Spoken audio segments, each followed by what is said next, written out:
Bismillah. Assalamualaikum warahmatullahi wabarakatuh.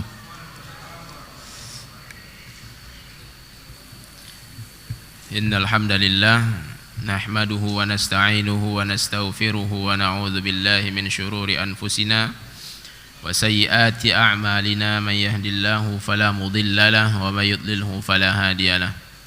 Asyhadu an la ilaha illallah wahdahu la syarika lahu wa asyhadu anna Muhammadan abduhu wa rasuluh. Allahumma salli wa sallim ala rasulina Muhammad wa ala alihi wa ashabihi wa man sara ala nahjihi ila yaumil qiyamah. Amma ba'du, fa inna asdaqal hadithi kitabullah wa khairal hadi hadi Muhammadin sallallahu alaihi wasallam wa syarrul umuri muhdatsatuha wa kullu muhdatsatin fid din bid'ah wa kullu bid'atin dhalalah wa kullu dhalalatin finnar wal a'yadzu billah. Kaum muslimin yang dimuliakan Allah Subhanahu wa taala, alhamdulillah kita bersyukur kepada Allah Subhanahu wa taala atas segala curahan karunia dari Allah yang terus Allah curahkan kepada kita semua. Tak bisa dihitung, tak bisa disebut, tak bisa diingat, dan tak henti-hentinya. Apabila satu nikmat Allah saja Allah hentikan, maka hancurlah dunia, bukan hanya kita saja. Maka kaum muslimin yang dimuliakan Allah Subhanahu wa taala, nikmat Allah inilah yang harus selalu kita ingat, selalu harus kita renungi. Semoga kita selalu menjadi orang yang bersyukur. Banyak di antara kita memandang nikmat itu adalah yang di luar dari tubuh kita, yang ada di depan kita. Tetapi kaum muslimin yang dimuliakan Allah, Allah Azza wa Jalla menegaskan wa fi anfusikum afala tubsirun. Dan pada diri kalian pun juga ada tanda-tanda kebesaran Allah.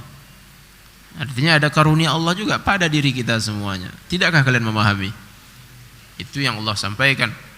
Maka semua, jangankan yang kita miliki di luar tubuh kita ini pun juga karunia dari Allah Subhanahu wa taala, yang harusnya kita selalu ingat untuk bersyukur kepada Allah. Bila kita tak ingat untuk bersyukur kepada Allah, Bapak dan Ibu, maka kita dalam situasi yang berbahaya. Itu yang harus kita ingat selalu. Bila kita tak ingat untuk bersyukur, artinya kita dalam situasi yang berbahaya. Berbahaya, karena Allah sangat mengancam itu.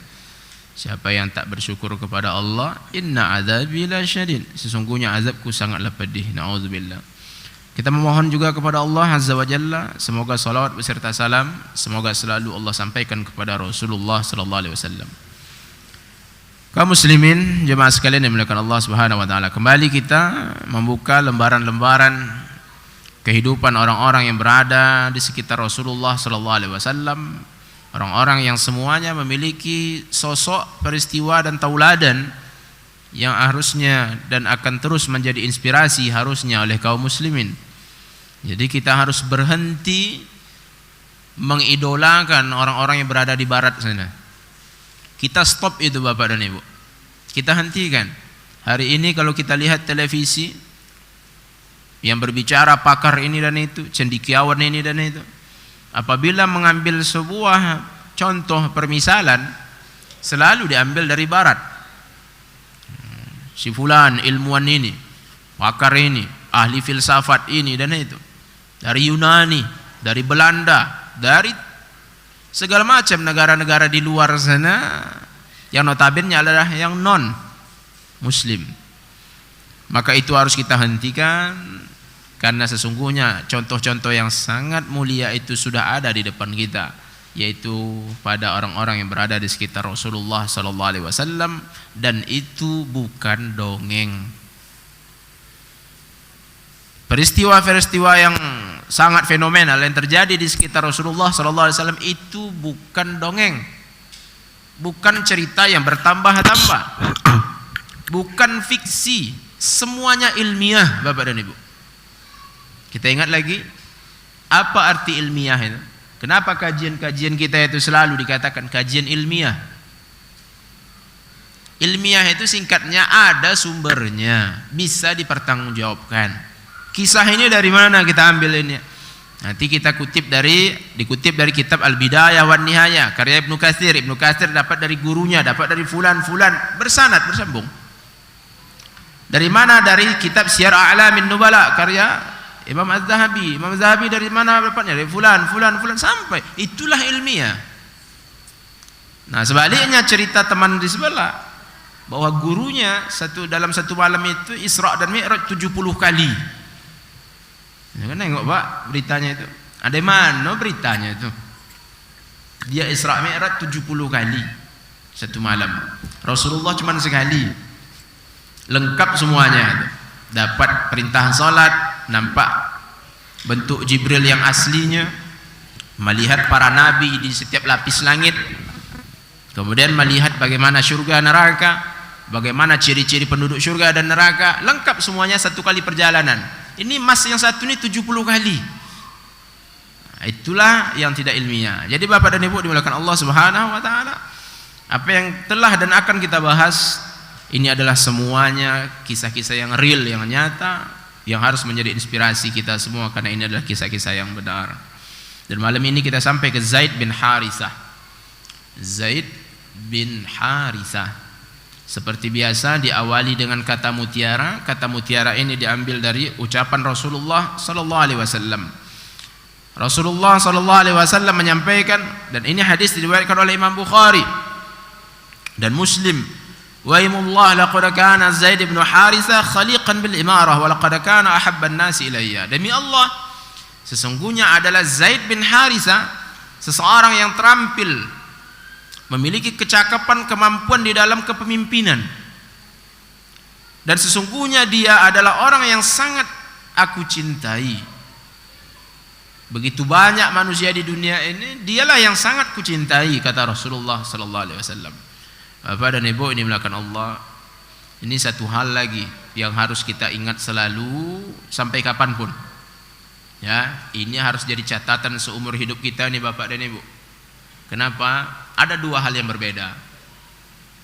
Kita, masyarakat kita ini khususnya di Indonesia, sudah terbiasa puji memuji.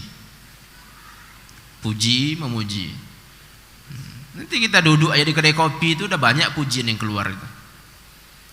Bahkan Rasulullah sallallahu alaihi wasallam mengingatkan itu, iyyakum at-tamaduh fa innal madaha adzabuhu. Jangan sekali-kali kalian saling memuji. Sesungguhnya pujian-pujian itu menyembelih, membinasakan, menghancurkan pujian itu. Jadi kita, kultur kita orang Indonesia ini suka puji memuji. Tetapi Bapak dan Ibu, karena kita sudah terbiasa dengan pujian memuji, puji memuji di tengah kita itu, saling puji sudah terbiasa. Begitu melihat pujian Rasulullah ini, maka hambar rasanya, seolah pujian biasa. Dan inilah yang harus kita ingat seumur hidup kita, bahwa kalau Rasulullah memuji, maka pujian yang keluar dari lisan Rasulullah itu bukan basa-basi, ya. Dan sangat dalam arti dari firman Allah di dalam surah An-Najm itu, di awal surah An-Najm, wa ma yantiqu 'anil hawa in huwa illa wahyu yuha. Tidaklah yang diucapkan oleh Rasulullah itu dari hawanya, dorongan keinginannya, nafsunya, menurutnya, melainkan adalah wahyu Allah wahyukan kepadanya. Nah, ini harus kita hentikan juga ini, bahwa persepsi kita tentang pujian itu adalah hal-hal yang berlebih, sebagaimana dikatakan oleh Abdullah bin Mubarak, bahwa manusia ini madhuhum mufritun wa dhammuhum mufarritun. Pujiannya berlebih, caciannya juga berlebih. Itulah manusia. Tetapi kalau berkaitan dengan pujian yang datang dari Allah dan Rasul, di situ bukan basa-basi, berarti serius. Kalau kita dapati Rasulullah, Allah SWT, Rasulullah SAW memberikan sebuah pujian, itu pujian serius, bukan basa-basi. Itu yang harus kita ingat sampai kapanpun. Jadi jangan ada kita menyangka lagi, merasa bahwa pujian ini hanya sebatas seperti kita puji memuji. Enggak, pujian dari Rasulullah itu serius. Dan kali ini Rasulullah mengatakan, dan hadisnya diriwayatkan oleh Imam Bukhari dan Muslim, bahwa orang yang paling Rasulullah cintai adalah Zaid bin Harithah radhiyallahu anhu. Mulailah kita buka lembaran hidupnya. Jadi Zaid bin Harithah, tak lain ayahnya adalah Harithah, ibunya adalah Su'da bintu Tha'labah. Jadi suatu hari ibunya Su'da bintu Sa'labah dalam keinginan ingin mengunjungi saudara-saudaranya, sukunya dari Bani Ma'an. Jadi ibundanya Zaid bin Harithah. Sekarang kita diawali dengan pembicaraan tentang ibunya. Nah, ibunya pun ingin mengunjungi sukunya, kaumnya yang telah dia tinggalkan. Lalu ibunya pun membawa putranya ini, Zaid bin Harithah, dibawa oleh ibunya untuk perjalanan menuju ke kampung halaman. Dibawa oleh sang ibu. Nah, usia Zaid bin Harithah ketika itu hanya sekitar 8 tahun masih. Jadi di usia 8 tahun dibawa ibunya untuk berkunjung balik kampung. Nah, di dalam perjalanan menuju kampung halamannya, di dalam keadaan seperti itu datanglah sekelompok penunggang kuda dari Bani Al-Qain. Mereka menyerang rombongan ibunya Zaid bin Harithah tadi. Lalu mereka pun mengambil, merampas semua hartanya, harta yang dibawa oleh rombongan ibu Zaid tadi. Lalu mereka tangkap semua onta-onta kendaraannya tadi, dan orang-orang dalam rombongan tadi pun mereka tawan, termasuklah Zaid bin Harithah. Setelah mereka tawan, termasuk Zaid bin Harithah tadi, mereka pun membawa Zaid ini. Mereka bawa Zaid bin Harithah yang masih usia sangat anak-anak, masih sangat kecil, usia 8 tahun ini. Mereka bawa ke pasar Ukaz. Ini pasar Ukaz ini kan pasar yang sangat terkenal. Dibawanya ke sana anaknya tadi, Zaid bin Harithah. Lalu Zaid bin Harithah tadi pun dijual. Maka disinilah kita sering dengar bahwa Zaid bin Harithah dulunya adalah seorang budak. Dibawanya oleh rombongan tadi Zaid bin Harithah, lalu dijual di pasar Ukaz. Nah, kemudian ketika dijual tadi, datanglah pemuka-pemuka masyarakat Quraisy ingin membeli-beli barang, termasuk ingin membeli budak hasil jualan tadi. Lalu di antara orang-orang Quraisy yang ada di sana, pemuka-pemuka Quraisy, tiba-tiba di sana adalah seorang laki-laki yang bernama Hakim bin Hazam bin Khuwailid. Ada enggak bapak-bapak yang ingat, yang kenal rasanya salah satu dari sebutan nama tadi? Hakim bin Hazam bin Khuwailid. Khuwailidnya pernah dengar? Siapa rasanya Khuwailid itu, Pak? Ayahnya Khadijah, istri Rasulullah sallallahu alaihi wasallam. Khadijah bintu Khuwailid. Khadijah bintu Khuwailid. Nah, ini Hakim ini cucunya Khuwailid. Berarti hubungan dengan Khadijah adalah Khadijah putrinya Khuwailid. Sedangkan Hakim ini cucunya Khuwailid, berarti keponaan Khadijah radhiyallahu anha. Dilihatlah oleh keponakan Khadijah radhiyallahu anha ini. Lalu dibelinya lah Zaid tadi dengan harga 400 dirham. 400 dirham. Setelah dibelinya juga beberapa anak-anak lainnya. Kemudian dibawanya lah menuju Mekah. Lalu begitu menuju hampir sampai di Mekah, bibinya ini yaitu Khadijah radhiyallahu anha akhirnya mendengar bahwa keponaannya mau datang mengunjunginya. Lalu Khadijah pun menyambutnya, kemudian membawanya. Lalu begitu bertemu dengan bibinya ini, Hakim tadi pun mengatakan kepada bibinya, kepada Khadijah, "Ya ammah, wahai bibiku, laqad ibta'tu min suqi Ukaz qa'ifatan minal ghilman." Sesungguhnya aku telah membeli dari pasar Ukaz beberapa budak-budak. Fakhtari ayyan minhum tashainahu fahuwa hadiyatun laki. Maka wahai bibiku, kamu pilihlah dari semua budak ini yang mana kamu tertarik, suka, maka itu hadiah dariku untukmu wahai bibiku. Setelah itu mulailah Khadijah radhiyallahu anha tafarrasat. Di sini dikatakan tafarrasat, berfirasat. Jadi firasat itu kalau dalam istilah bahasa Arab itu bisa dikatakan ilmu psikolog. Kalau kita firasat itu udah campur tatoyur biasanya itu. Ada firasat tuh tiba-tiba terbang burung gagak depan rumahnya. Ada menjadi keyakinan ini dan itu. Padahal burung gagak datang karena sedang berbuah durian tuh kan. Jadi kadang seperti itu kita firasat itu bercampur dengan syirik, tatoyur. Tetapi sebenarnya firasat itu adalah ilmu psikolog. Jadi ada data-data, butiran-butiran kecil informasi yang didapati dari seseorang, tetapi itu menggambarkan menjadi sampel bagaimana orang ini. Kita kan bisa juga melihat seperti itu.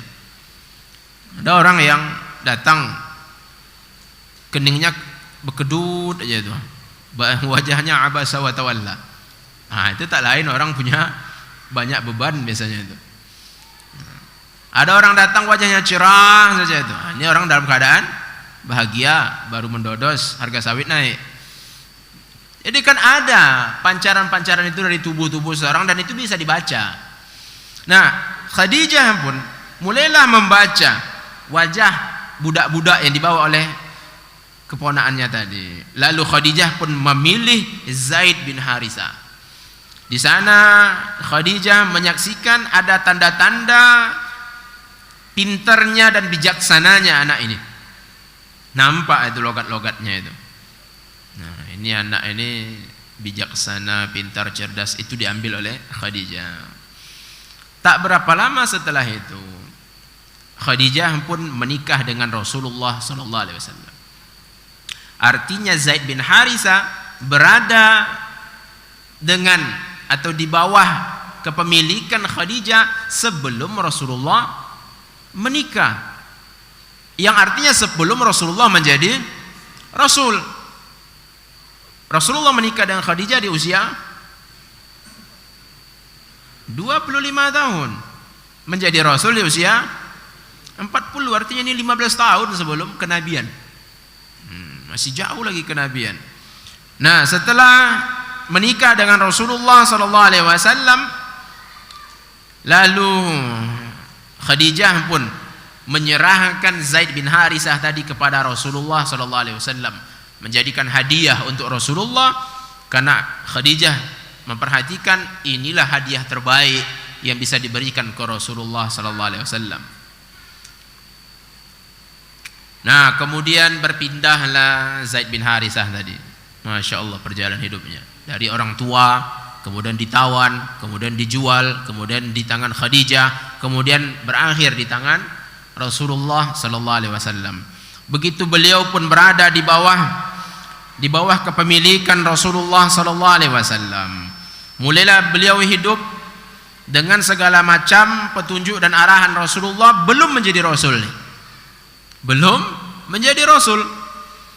Beliau hiduplah tumbuh dalam keadaan pendidikan, arahan dari Rasulullah SAW, dan Rasulullah SAW itu sudah Allah abadikan sifatnya bahwa wa innaka la'ala khuluqin azim, sesungguhnya engkau wahai Muhammad sungguh dalam keadaan memiliki karakter akhlak yang luar biasa agungnya.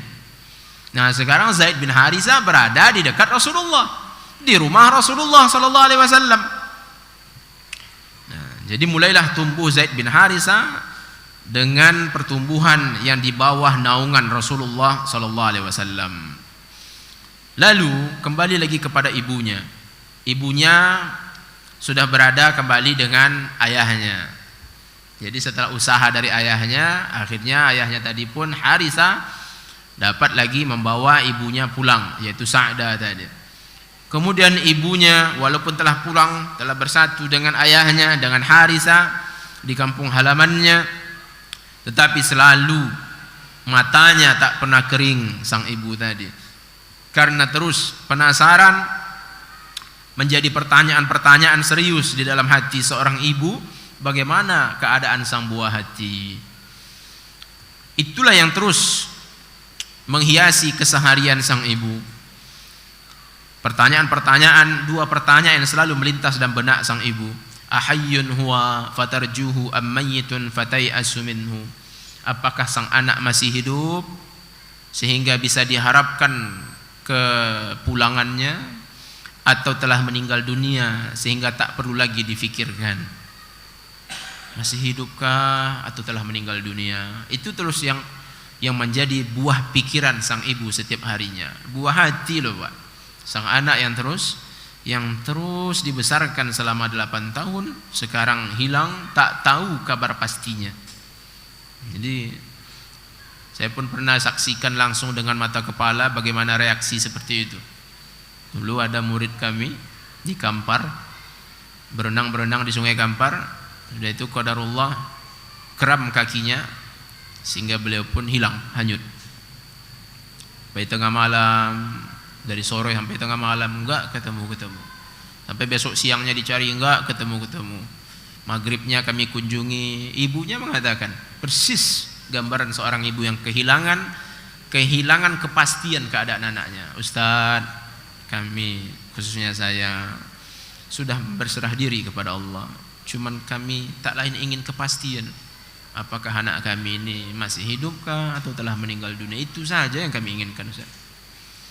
Lalu kita pun mendoakan semoga Allah berikan kepastian, Allah berikan jawaban terhadap apa yang menjadi kerisauan keluarga. Sampai jam 2 malam lagi istirahat, ditelepon sama ibu tuh. Saya lagi istirahat tuh. Assalamualaikum Ustaz, anak kami sudah ditemukan Ustaz, tersangkut di sini. Insyaallah malam ini langsung kita selenggarakan penyelenggaraan jenazahnya. Bila Ustaz agak ringan langkahnya, mohonlah hadir Ustaz. Berangkat kami jam 2 malam sampai dekat-dekat subuh selesai dikebumikan langsung di malam hari itu. Jadi karena mayatnya pun sudah begini dan begitu. Jadi pemandangan seorang ibu itu ya seperti itulah ketika kehilangan sosok sang anak. Nah, jadi ibunya Zaid pun juga seperti itu. Gimana kepastiannya? Kalau kita tengok lagi sebelumnya lagi pun juga seperti itu. Nabi Ya'qub alaihissalam ketika kehilangan putranya Nabi Yusuf alaihissalam dan seterusnya. Jadi ada kerisauan. Kemudian sang ayah Harithah juga risau, tetapi risaunya seorang laki-laki itu berbeda dengan risaunya seorang wanita. Wanita itu jadi pikiran-pikiran, sedangkan laki-laki berusaha. Mulailah sang ayah berusaha ke sana dan ke sini mencari informasi bagaimana keadaannya. Kalau ada rombongan yang datang melintas ditanyanya, adakah seorang anak di sana dijual begini dan begitu. Tak dapat kabar. Sampailah musim haji. Ketika musim haji, ini sebelum Islam, haji itu sudah ada juga. Karena haji tadi syariat dari Nabi Ibrahim alaihissalam. Terus, namun dekat-dekat dengan masa Rasulullah SAW itu haji sudah bercampur. Jadi manasiknya sudah ada campuran-campuran di sana. Patung pun banyak di sana. Namun haji itu tetap ada. Jadi orang-orang pun mulailah berdatang untuk melaksanakan haji ke Masjidil Haram. Lalu dalam gelombang orang yang hadir untuk melaksanakan haji tadi, ada sekelompok orang dari sukunya, kabilahnya Zaid tadi. Zaid bin Harithah tadi, ayah dan ibunya tadi yang kita bicarakan ini. Rombongan haji tadi ada dari suku mereka yang datang. Tatkala orang-orang dari suku Zaid tadi sedang tawaf di Masjidil Haram di dekat Ka'bah, tiba-tiba mereka pun melihat Zaid wajhan liwajhin, nampaknya sekali jelas wajahnya. Oh, ini Zaid yang dicari-cari oleh sang ayah, yang menjadi kerisauan sang ibu. Itu mereka pun mendapati, lalu pun mereka bertanya langsung memastikan. Begitu selesai dari manasik tadi, begitu pulang mereka ceritakan kepada sang ayah, kepada Harithah tadi, bahwa kami telah melihat putramu berada di Mekah, di sini diceritakan semuanya. Setelah itu yang namanya seorang ayah yang telah menahan kerinduan, penasaran yang sudah sangat lama, mulailah segera sang ayah menyiapkan perbekalan. Jadi sang ayah tadi pun menyiapkan perbekalan. Harithah tadi dibawanya uang yang sangat banyak. Kenapa? Karena sudah tahu keadaan anaknya ini adalah sedang jadi budak, tak akan bisa dibawa pulang kalau tidak merdekakan, dibayar. Maka ini yang disiapkan, ya dibawanya harta yang banyak untuk menebus anaknya, buah hatinya. Kemudian didampingilah Harithah tadi oleh saudaranya Ka'ab. Jadi ayahnya dan pamannya berangkatlah menuju Mekah untuk menjemput Zaid tadi. Begitu sampai ke Mekah, mereka pun langsung menjumpai Rasulullah sallallahu alaihi wasallam. Begitu berjumpa dengan Rasulullah, mereka berdua pun mengatakan, wahai putra ya ibn Abdul Muttalib, wahai cucunya keturunannya Abdul Muttalib, antum jiranullah, kalian adalah tetangganya Allah. Kemudian kalian selalu menolong orang-orang yang butuh pertolongan. Kalian selalu memberikan makan orang-orang yang kelaparan. Wa qad ji'naka fi ibnina alladhi 'indaka. Wahai Muhammad, sesungguhnya kami mendatangi engkau ini terkait dengan putra kami yang ada bersama denganmu. Wa hamalna ilaika minal mali ma yafi bihi, dan kami membawa harta yang sangat banyak ini untuk kami tebus anak kami itu yang ada bersama denganmu wahai Muhammad. Famnun alaina wa fadihi lana bima tasha, maka bebaskanlah, serahkanlah kepada kami anak kami tadi, dan mintalah penggantinya sekehendakmu. Berapapun kamu minta kami bayar. Ya begitulah seorang ayah namanya. Lalu dijawab oleh Rasulullah sallallahu alaihi wasallam, dan ini belum menjadi rasul. Rasulullah sallallahu alaihi wasallam pun menjawab, "Waman ibnukum alladhi ta'niyani?" Siapa anak kalian berdua ini yang kalian ceritakan ini? Yang mana? Anak yang mana? Mereka pun menjawab, "Ghulamuka Zaid bin Haritha." Budakmu itu si Zaid bin Haritha.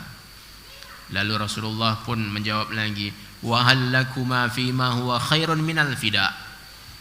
Maukah kalian ku berikan tawaran yang lebih baik daripada menebus? Orang ini tadi kan datang mau menebus. Maukah kalian ku berikan tawaran lain selain dengan tebusan? Wa ma huwa? Apa itu? Rasulullah pun melanjutkan, ad'uhu lakum. Aku panggil ni anak untuk kalian. Aku panggil Zaid ni. Fakhayyiruhu baini wa bainakum. Lalu kalian berikanlah pilihan kepada anak ni. Serahkan saja ke anak ni. Ingin memilih aku atau ingin memilih kalian? Kata Rasulullah, fa in ikhtarakum fahuwa lakum bighairi malin. Kalau anak ini memilih kalian, maka ambillah, bawa pulang untuk kalian tanpa ditebus, tak perlu dibayar. Kalau pilihan sang anak adalah kalian, silakan dibawa. Wa in ikhtarani fama ana billadhi yarghabu amman yakhtarahu.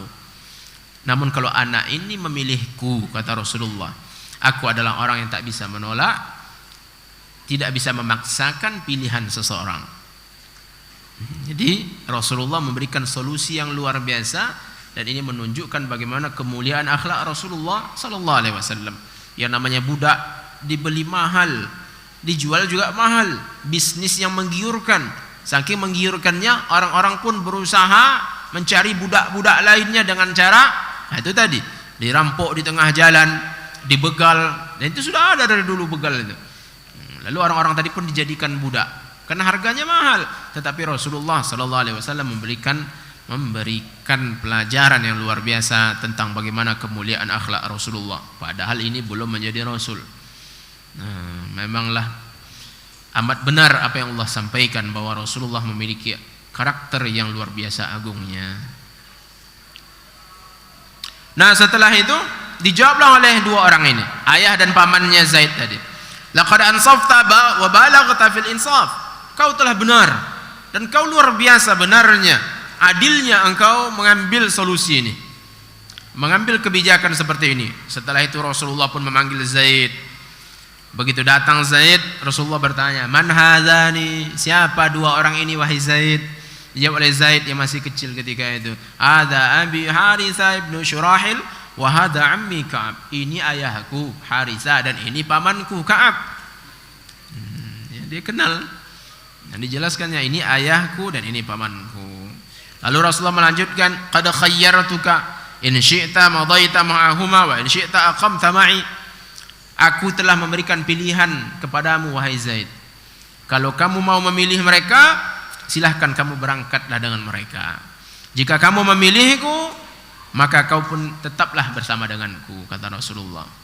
Lalu dijawablah oleh Zaid bin Haritha min ghairi ibta', tanpa berpikir lama, tidak ada berpikir, tidak ada telatnya sedikit pun. Tidak ada delay-nya. Kalau istilah sekarang, langsung dijawabnya dengan segera, bal uqimu ma'aka, aku menetap dengan engkau, kata Zaid. Dipilihlah oleh Zaid Rasulullah sallallahu alaihi wasallam, bukan ayah dan pamannya. Lalu ayahnya pun kaget melihat hal seperti itu. Waihaka ya Zaid, celakalah wahai Zaid, atakhtarul ubudiyyah ala abika wa ummika, apakah kau lebih memilih menjadi budak dibandingkan ayah dan ibumu, kata sang ayah. Lalu dijawab oleh Zaid, inni ra'aitu min hadzal rajuli syai'an wa ma ana billadhi yufariquhu abadan. Kata Zaid yang masih anak-anak, beliau pun mengatakan, sesungguhnya aku melihat sesuatu yang menakjubkan pada laki-laki ini, yaitu pada Rasulullah, dan sesungguhnya aku tidak akan mau meninggalkan orang ini selama-lamanya. Jadi Zaid bin Harithah menyaksikan hal-hal yang luar biasa yang ada pada diri Rasulullah, karena beliau pun kesehariannya di bawah naungan Rasulullah sallallahu alaihi wasallam. Begitu mendengar, melihat sikap dari Zaid bin Harithah tadi, langsunglah respon dari Rasulullah. Rasulullah pegang tangan Zaid tadi. Lalu Rasulullah pun membawa Zaid pun keluar, dibawa oleh Rasulullah sampai dekat Hijr Ismail, dekat Ka'bah. Ketika itu masyarakat Quraisy sedang banyaknya, sedang ramai. Lalu Rasulullah pun mengumumkan di tengah keramaian tadi di dekat Hijr Ismail, ya ma'asyara Quraisy, wahai masyarakat Quraisy, ishhadu anna hadza ibni yarisuni wa arisuhu. Kalian saksikanlah bahwa ini adalah anakku, dia mewarisiku, aku pun mewarisi dia. Ini istilah lain adalah Rasulullah memerdekakan Zaid bin Harithah tadi. Jadi merdeka. Tapi Bapak dan Ibu dimuliakan Allah, di sini ada penggalannya. Rasulullah mengatakan, ini adalah anakku, dia mewarisiku dan aku pun mewarisi dia.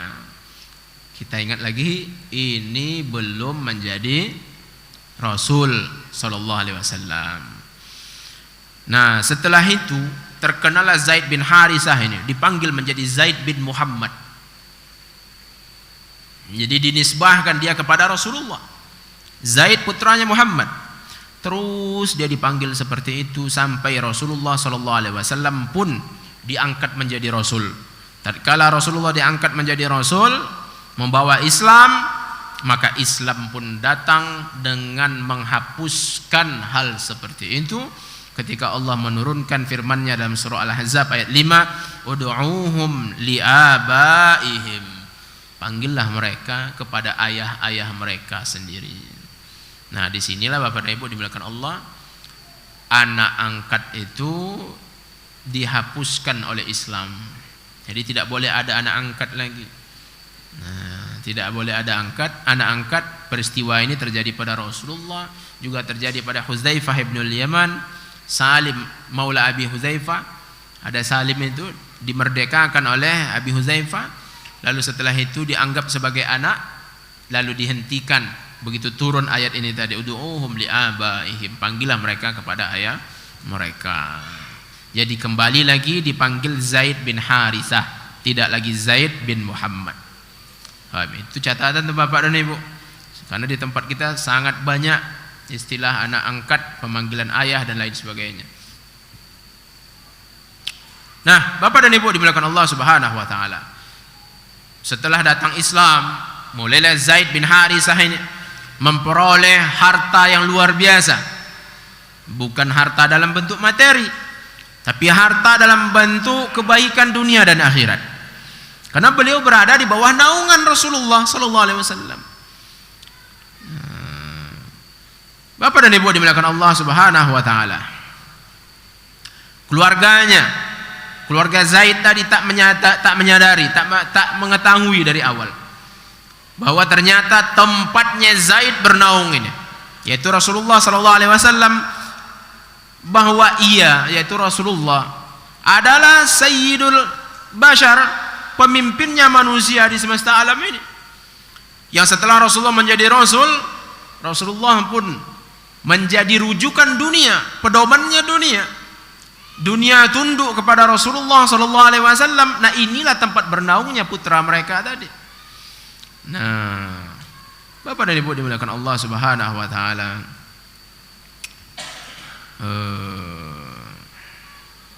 Kemudian kita sampai lagi ke Zaid bin Harisah. Ini pun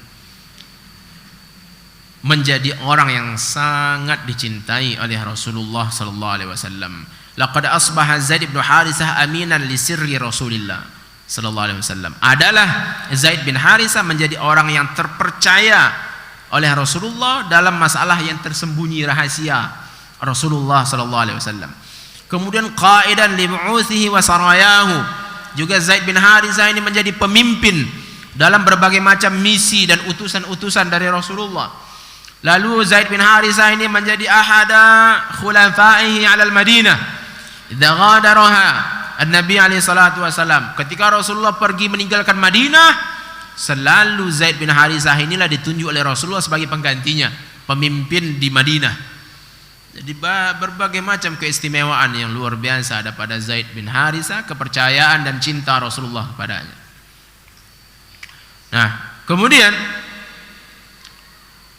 kecintaan Rasulullah sallallahu alaihi wasallam ini diceritakan lagi oleh Aisyah. Aisyah radhiyallahu anha, istri Rasulullah sallallahu alaihi wasallam. Aisyah menceritakan bagaimana kecintaan Rasulullah kepada Zaid bin Harisah. Gambarannya begini, kata Aisyah radhiyallahu anha, bahwa Rasulullah sallallahu alaihi wasallam setiap kali bertemu dengan Zaid bin Harisah selalu bahagianya luar biasa kalau bertemu dengan Zaid itu. Lalu Aisyah pun menceritakan, qadima Zaid bin Harisah al-Madinah. Tatkala Rasulullah sallallahu alaihi wasallam telah hijrah ke Madinah, lalu Zaid bin Harisah pun juga sampai setelah itu, sampai ke Madinah. Wa Rasulullah sallallahu alaihi wasallam fi baiti. Ketika itu Zaid bin Harisah sampai Madinah, Rasulullah sedang di rumahku, kata Aisyah. Faqara al-bab. Lalu datanglah Zaid bin Harisah mengetuk pintu rumah kami. Zaid yang baru sampai langsung menuju rumah Rasulullah, diketuknya pintu rumah kami. Lalu apa yang terjadi? Faqama ilaihi Rasul uryanan laisa alaihi illa ma yasturu baina surratihi wa rukbatihi wa madha ila al-babi yajurru thawbahu fa'tanaqahu wa qabbalahu. Lalu Rasulullah sallallahu alaihi wasallam pun tadi dalam keadaan golek istirahat, langsung berdiri tanpa ada pakaian kecuali yang menutup antara pusat dengan lutut. Afwan, jangan sampai kita bayangkan memakai celana-celana pendek. Jangan. Karena Rasulullah sallallahu alaihi wasallam adalah seorang yang sangat mulia, yang artinya ketika Aisyah radhiyallahu anha menceritakan Rasulullah keluar bangun dalam keadaan tidak ada yang menutupi tubuhnya kecuali hanya antara pusat dengan lutut. Ini adalah bagaimanapun yang dipahami oleh seseorang, tetapi ini adalah tetap dalam keadaan kemuliaan Rasulullah sallallahu alaihi wasallam.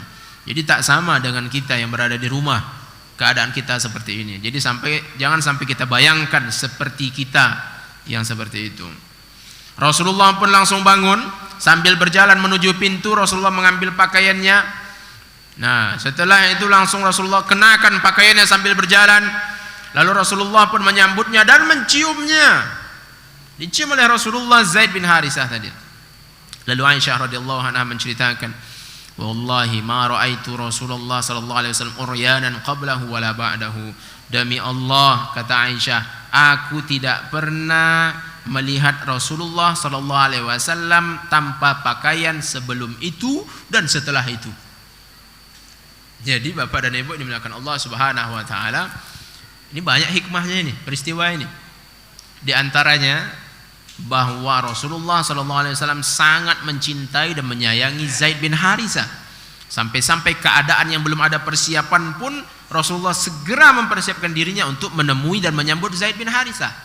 Yang kedua, ini poin intinya saja.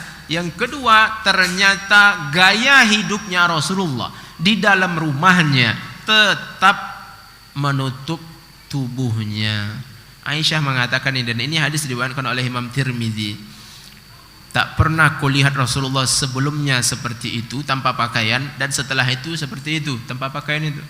Artinya Rasulullah SAW di rumah selalu berpakaian.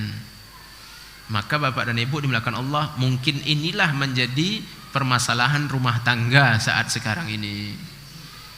Saat sekarang ini umumnya kita semuanya kalau udah di rumah, sama-sama tahulah tuh Pak kan, bagaimana keadaan kalau di rumah itu. Tanpa pakaian, hanya seadanya, apalagi yang agak berlebih perutnya itu kan, di bawah itu lagi ikat sarungnya. Begitulah keadaan kita umumnya di rumah bapak dan ibu. Lalu tengok apa yang terjadi. Kita dapati di tengah rumah tangga kaum muslimin saat sekarang ini adanya istilah tanda kutip hambar. Hambar. Suami istri tak lagi tertarik, sang istri tak tertarik dengan suaminya, suami pun juga tak tertarik dengan istrinya.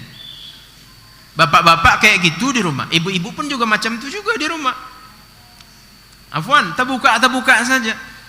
Sehingga datanglah hadirlah yang namanya hambar. Itu yang terjadi. Begitu keluar barulah pakaiannya luar biasa. Ini kan selalu disinggung oleh sekian banyak mubalik. Jadi bapak dan ibu di belakang Allah Subhanahu wa taala, pemahaman kita, psikologi kita, makanan yang paling enak menurut kita itu apa, Pak? Ayam kampung, rendang. Ya, ayam kampung rendang enak tuh menurut kita. Tapi coba kalau itu dimakan tiap hari. Malam ini ayam kampung, besok ayam kampung, besok ayam kampung, sebulan makan ayam kampung tuh. Sudah sebulan tuh tak ingin lagi. Jangankan ayam kampung yang udah dimasak, yang di halaman pun dah jijik nengoknya tuh. Karena ada selalu itu yang kita lihat, itu yang kita konsumsi. Termasuk dalam masalah rumah tangga tadi. Sang ibu tadi, sang istri nampaknya bapak-bapak tadi kayak gitu aja tiap hari. Bapak pernah nengok ibu kayak gitu aja tiap hari itu. Hambar jadinya. Apapun makanan coba bapak-bapak coba itu. Saya pribadi sudah merasakan itu, makan udang. Keluarga dulu punya tambak udang, tiap hari makan udang. Sudah itu muak, sampai sekarang saya nggak suka udang. Karena tiap hari. Maka bapak dan ibu, ini isyarat dari Aisyah radhiyallahu anha, ternyata Rasulullah dalam rumah seperti itu. Maka kalau kita ingin harmonis lagi rumah tangga, ikutilah sunnah Rasulullah ini. Nah, supaya tidak lagi hambar di dalam rumah kita. Baik bapak dan ibu dimulakan Allah Subhanahu wa taala, kita jeda sejenak mendengarkan azan salat Isya. Hadza sallallahu alaihi Muhammad. Fadhal. Jadi Zaid bin Harithah ini pun teruslah terkenal banyak. Tadi kan di awalnya sebelum Islam Zaid bin Muhammad. Nah, kemudian kembali lagi menjadi Zaid bin Harithah setelah Islam datang. Kemudian setelah itu Zaid tadi lagi dikenal dengan sebutan berikutnya Zaid al-Hubbi. Selalu disebut dengan hibbu Rasulillah sallallahu alaihi wasallam, orang yang sangat Rasulullah cintai. Anaknya Zaid bin Harithah insyaallah di pertemuan akan datang, yaitu Usamah bin Zaid, juga memiliki gelar yang sama, hubbi Rasulillah. Orang yang Rasul cinta dari orang yang Rasulullah cinta. Allahu Akbar. Nah, jadi Zaid bin Harithah menjadi dikenal dengan hibbu Rasulillah, orang yang Rasulullah cintai. Begitu juga putranya nantinya Usamah di pertemuan yang akan datang menjadi orang juga anak dari orang yang Rasulullah cintai. Pada tahun 8 Hijriah, Allah Subhanahu wa taala pun dengan kemuliaannya dan hikmahnya menguji antara Rasulullah dengan kekasihnya ini. Rasulullah menguji Zaid, juga menguji Rasulullah sallallahu alaihi wasallam. Yaitu pada tahun itu, pada tahun 8 Hijriah, Rasulullah sallallahu alaihi wasallam mengutus Haris bin Umair Al-Azdi. Diutus oleh Rasulullah Haris bin Umair untuk membawa surat dakwah ke raja-raja ketika itu. Jadi Zaid Haris bin Umair mendapatkan mandat amanah untuk membawa surat dakwah itu kepada raja di Busra di Irak, yang notabene adalah dari Romawi. Jadi dibawalah oleh Haris bin Umair surat tadi. Begitu sampai Haris ke daerah Mu'tah, lalu di Mu'tah itu di bagian timurnya Yordania. Sampai di sana disambutlah oleh salah seorang pemimpin pasukan khususnya orang-orang Romawi ketika itu, yaitu Syurahbil bin Amr. Lalu datang Syurahbil ini, pemimpin pasukan khusus Romawi tadi, ditangkapnya Haris bin Umair, ditangkapnya. Setelah ditangkap mereka diikatnya lah tangannya. Begitu ditangkap, diikat, lalu mereka pun membawanya ke sebuah tempat, fadaraba unuqahu. Lalu mereka pun, Syurahbil ini tadi, pemimpin pasukan khusus ini pun memukul tengkuknya. Itu bahasa dari kalimatnya, daraba unuqahu, memukul pundaknya.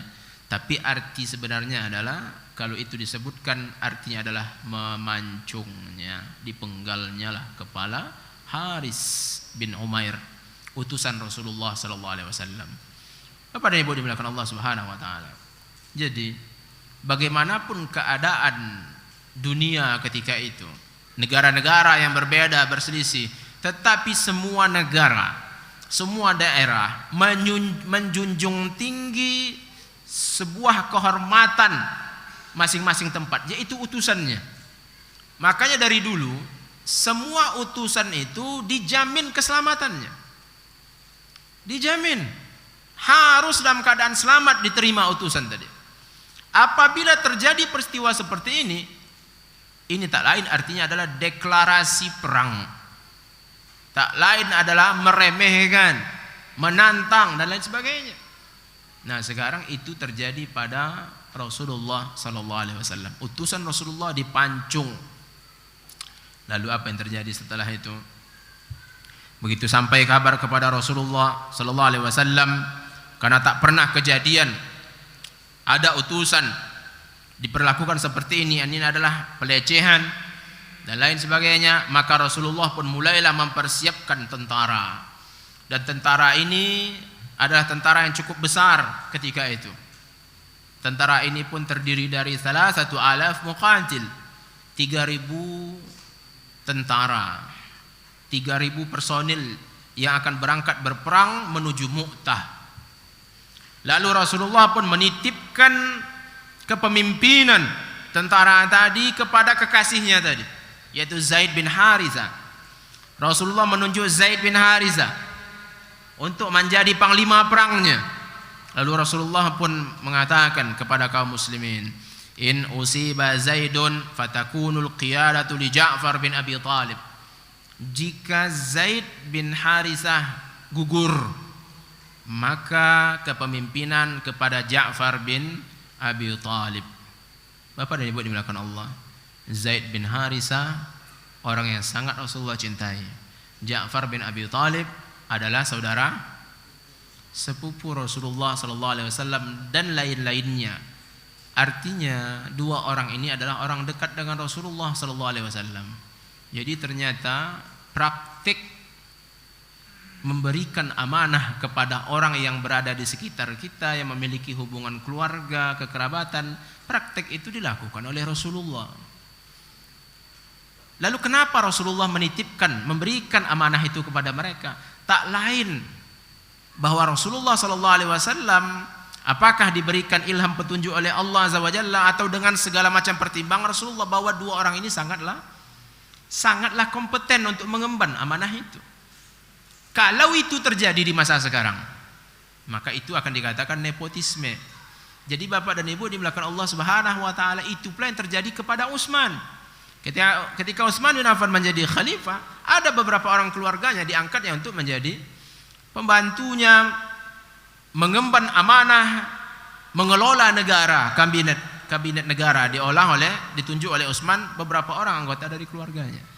Jadi praktek itu ada Bapak dan Ibu. Ini perlu kita sampaikan karena hari ini ada orang-orang yang terus menggoreng-goreng, menyebarkan berita, memprovokasi masyarakat agar terus melawan pemerintah. Ada oknumnya itu. Maka kita harus hati-hati Bapak dan Ibu. Ini orang-orang ini serius ini. Serius. Sehingga apabila terjadi gejolak, hancur negara dan lain sebagainya, dia yang ketawa. Kita pun menerima sesuatu yang sangat bahaya seperti yang terjadi di masa Utsman bin Affan. Jadi praktik-praktik seperti ini bila memang kompeten, apa salahnya? Karena Rasulullah melakukan itu. Utsman bin Affan juga melakukan seperti itu dan lain-lainnya. Nah, jadi Bapak dan Ibu dimuliakan Allah Subhanahu wa taala, Rasulullah menunjuk Zaid bin Harisah dan Ja'far bin Abi Thalib. Lalu Rasulullah melanjutkan lagi, fa in usiba Ja'far kanat ila Abdullah bin Rawaha. Kalau Ja'far pula gugur, maka kepemimpinan pindah kepada Abdullah bin Rawaha. Fa in usiba Abdullah bin Rawaha falyakhtar al-muslimun li anfusihim rajulan minhum. Kalau gugur juga Abdullah bin Rawaha, maka kaum muslimun kalianlah memilih siapa yang kalian inginkan untuk menjadi pemimpin kalian. 3 ditunjuk oleh Rasulullah, kalau gugur 3 kembali kepada kaum muslimin. Berangkatlah tentara tadi, begitu sampai di daerah Ma'an di timur Yordania, lalu disambutlah oleh Hercules. Kalau tulisan bahasa Indonesia Heraklius, kalau dibacanya itu Hercules lah seperti itu. Rajanya Romawi menyambut 3.000 kaum muslimin. Disambut dengan 100.000 tentara yang terlatih. Dari tentara spesialnya orang-orang Romawi. 3.000 disambut oleh 100.000 tentara. Selesai belum lagi. Wa dhamma ilaihi mi'atu alfin min musyrikil Arab. Lalu ikut pula bergabung 100.000 lagi orang-orang musyrikin Arab. Allahu Akbar. Sudahlah 100.000 ditambah 100.000 lagi. 200.000 dari barisan Romawi menyambut 3.000 kaum muslimin. Maka inilah kalau di dalam istilah orang barat mereka sebut dengan the impossible war katanya. Perang yang mustahil. Tak pernah terjadi dalam sejarah peperangan seperti ini. 3.000 disambut oleh 200.000. Dalam keadaan seperti itu, mulailah kaum muslimin bermusyawarah. Di antara kaum muslimin ada yang mengusulkan, naktubu ila Rasulillah wa nukhbiruhu bi'adadi aduwina wa nantaziru amrahu. Ini keadaan sudah seperti ini. Kita 3.000 orang, mereka 200.000. Kita tulis, kita sampaikan berita ke Rasulullah, lalu kita tunggu kabar dan petunjuk arahan dari Rasulullah sallallahu alaihi wasallam. Kita sampaikan tentang jumlah ini. Lalu kita tunggu apa perintah Rasulullah berikutnya. Sebagian sahabat tentara mengusulkan seperti itu. Sebagian yang lain mengatakan, wallahi ya qaum innana la nuqatilu bi'adadin wala quwwatin wala kathratin wa innama nuqatilu bihadzal din. Demi Allah wahai kaum muslimin, sesungguhnya tidaklah kita berperang dengan jumlah. Hamba Allah dari dulu tidak pernah berperang dengan jumlah, tidak pernah berperang dengan kekuatan, dengan jumlah yang banyak. Sesungguhnya kita berperang dengan agama ini. Fantaliqu ila ma kharajtum lahu. Berangkatlah kalian, majulah kalian sebagaimana apa yang diperintahkan oleh Rasulullah kepada kalian. Wa qad dhaminallahu lakumul fawza bi ihdal husnayain. Allah telah menjamin untuk kita semua, untuk kalian semua, salah satu dari 2 kebaikan, imma zafar wa imma syahadah. Salah satu dari 2 kebaikan, yaitu menang atau syahid. 2 hal itu sudah dijamin oleh Allah. Allahu Akbar. Jadi Bapak dan Ibu dimuliakan Allah Subhanahu wa taala. Ada satu hal yang harus juga kita menjadi prinsip kita sebagai seorang muslim. Rasulullah mengabarkan, al-islamu ya'lu wa la yu'la alaih. Islam itu tertinggi, takkan ada yang melampauinya. Islam itu adalah yang tertinggi, tidak ada yang lebih tinggi dari Islam. Artinya kalau kita susun lagi, kita gali lagi makna dari hadis tadi, artinya semua yang disampaikan oleh Allah dan Rasulullah sallallahu alaihi wasallam yang ada di dalam Al-Quran dan hadis, semua syariat dan petunjuk dalam Islam, semua itu adalah ilmu tertinggi di dunia ini. Jadi Bapak dan Ibu dimuliakan Allah, yang hari ini negara di dunia punya nuklir, kemajuan teknologi, kemajuan modernisasi, segala macamnya, itu nggak ada apa-apanya dibandingkan syariat Islam. Bahkan ketika Rasulullah SAW mengatakan, idza waqa'adz dzubabu inna ahadikum falyaghmishu walyatrahu. Apabila masuk lalat dalam minuman kalian, maka celupkan lalu buang, karena salah satu dari sayapnya mengandung racun dan sebelahnya lagi mengandung penawar. Dibutuhkan 1400 tahun untuk memeriksa hadis itu. Berlalu 1400 tahun, sekarang ditengok oleh para peneliti, nampak ternyata memang betul.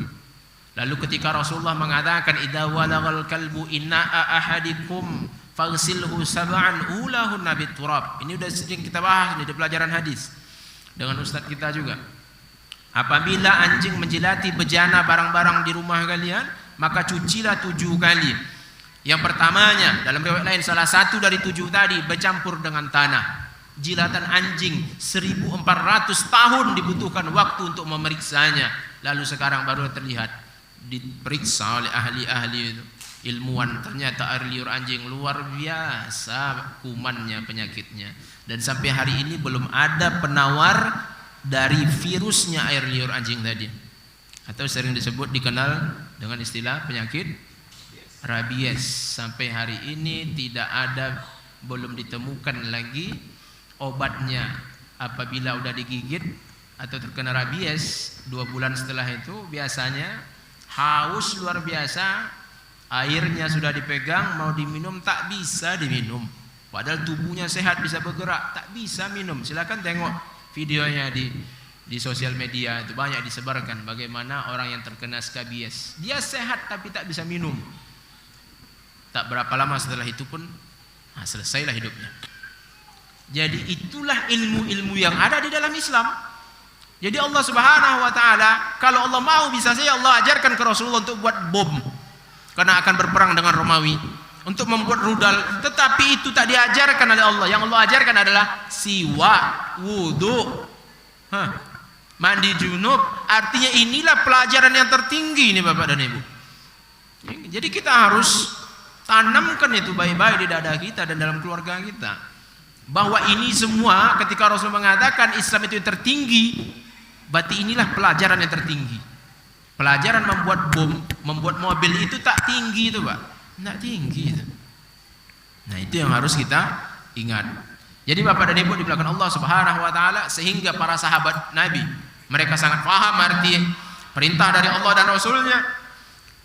Lalu mereka pun begitu menyaksikan pemandangan di depan mereka 200.000 dengan orang-orang terlatih, perlengkapan perang yang memadai, tak ada goyang sedikit pun. Allahu Akbar. Sehingga tatkala 2 pasukan ini pun telah bertemu di bumi Mu'tah, tercetuslah perang. Lalu kaum muslimin pun berperang dengan perperangan yang luar biasa, yang membuat kaget orang-orang Romawi.